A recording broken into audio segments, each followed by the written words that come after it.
know who killed a 30-year-old Niles woman 26 years ago, but they have not made a single arrest because there are still unanswered questions about her case. Now, Roxanne Wood was found lying in a pool of blood on her kitchen floor back in 1987. Two separate teams of investigators have looked into her case. Each came to the same conclusion, but there is still no justice for her family. As WSBT's Kristen Bean explains, while police say they have a suspect, there is another person they have yet to find.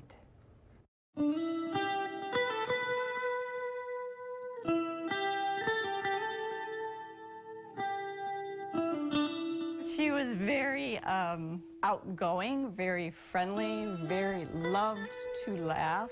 She was just a very fun person to be around. I mean, she always had a smile. She just lightened up a room when she came in. In 1987, Roxanne Wood was 30 years old.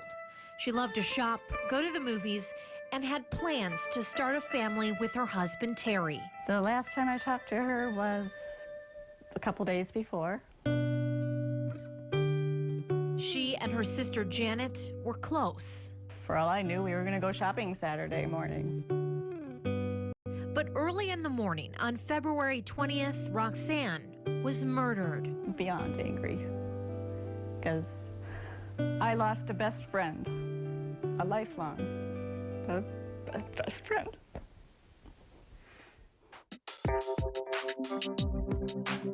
Unfortunately, this case is what you consider a cold case. Michigan State Police Detective Fabian Suarez was part of a team of cold case investigators who looked into the case 10 years ago. This is the original report. At 1:18 a.m., the 911 Niles City received a dispatch call from Terry Wood, and he was telling them that his wife, Roxanne, had been murdered and raped. Suarez says that evening, Roxanne and her husband were bowling. Roxanne left early. Police believe her husband, Terry, arrived at their home on Tamashanter Lane shortly after 1 a.m. Roxanne was lying in a pool of blood. According to published reports, she'd been hit over the head with a frying pan, and police say her throat had been slashed. Investigators never found the murder weapon, which they believe was a fillet knife. They found no evidence of forced entry or a struggle, and no evidence of sexual assault. The scene just looked like whoever was there with her, she knew who it was, and she didn't fear for her life, obviously, until it was too late. In 1994, Roxanne's husband, Terry Wood, told the South Bend Tribune he was a prime suspect. Detective Suarez says that is still the case. The husband, Terry Wood, has always been the main suspect, the main person of interest in this investigation. Suarez says Wood's story has never made sense, and when police tried to interview him in 1987, the interview was interrupted when his family got an attorney. Since then, Suarez says he's never contacted police. But Wood told us he's been advised by his attorney not to talk. We caught up with him at his home. Are you Terry Wood? We're doing a story on Roxanne Wood's case. Okay. So I wanted to offer you the opportunity to address that and make a statement if you wanted to. No. You don't want to make a statement? No, I do not. You wouldn't be willing to sit down with us and No. talk about the case? No, because it's not my job to solve the case. I didn't murder Roxanne, and here it is 25 years later, and the state police are not doing their job. Yeah. So, at that point, none of this is on the record, and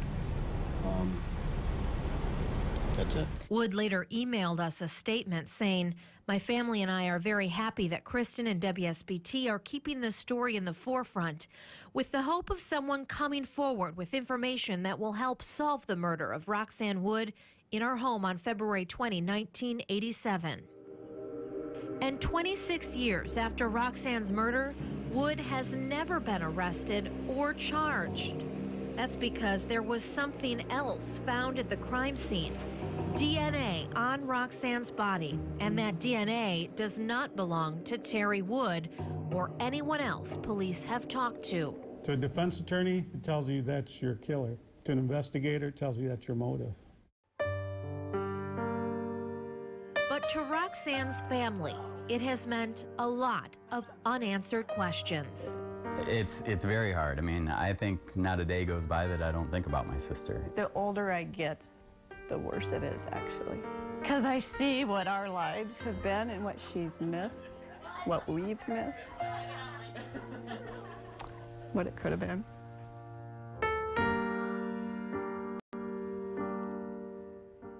Police need to know who that DNA belongs to. They need to answer that question of why and where it could have come from. There are theories. In 1994, one of Roxanne's friends told the South Bend Tribune that Roxanne was unhappy in the marriage. But ultimately, guys, that DNA could essentially prove Terry Wood's innocence or guilt. Yeah, wow. So what happens next with this case then? Well, Suarez told me he plans to talk with the new Berrien County prosecutor in the next few months about the case. The past 2 prosecutors have declined to take the case to trial just because of all these unanswered questions. But police are always taking and looking into new tips, so we've put their contact information on our website if anyone has information. And as we said before, all it takes maybe is just one tip, one hopefully person that knows somebody something. knows. Yeah. And police always believe there is someone who knows. Yeah. Thanks. Kristen, thanks.